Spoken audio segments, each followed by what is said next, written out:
शासकीय मान्यता मिळालेल्या कामांची चौकशी होणार आहे। 2 वर्षात नियोजन समितीने मान्यता दिलेल्या कामांची ही चौकशी आहे आणि याच काळात धनंजय मुंडे हे पालकमंत्री। एक तर आपल्याला 5 वर्षामध्ये तिथं जी कामं झाली ती खरीच झाली आहेत का, कामं न होता बिलं निघाली आहेत का, नाहीतर या गावापासून त्या गावापर्यंत एक रोड दाखवला जातो त्यासाठी 5 कोटी रुपये मंजूर होतात आणि त्या गावापासून या गावापर्यंत 5 कोटी तिथं मंजूर होतात, 2 कोटी खर्च होतात, 8 कोटी बाहेर काढतात, असं बऱ्याच ठिकाणी झालेलं आहे।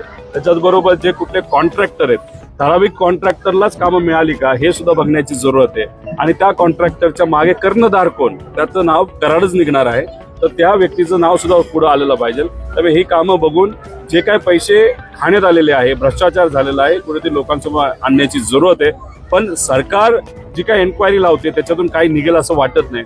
ज्युडिशियल एन्क्वायरीवर आपल्याला विश्वास ठेवता येईल, कारण ह्याच्या आधी SIT लावले, बऱ्याच काही गोष्टी झाल्या, पण ते SITतून काही आजपर्यंत निघालेलं नाही। राजकीय दृष्टिकोनातून ह्या सगळ्या गोष्टी केल्या जातात। त्यामुळे ज्युडिशियल एन्क्वायरी लावून नाही एका चांगला अधिकारी, निलंक अधिकारी ज्याचा कुठलाही कलंक नाही अशा अधिकाऱ्याला, माजी अधिकाऱ्याला काम देऊन ह्या सगळ्या गोष्टी बघण्याची जरूरत आहे। पण तेवढं धाडस सरकार दाखवेल असं मला वाटतं। उद्यापासून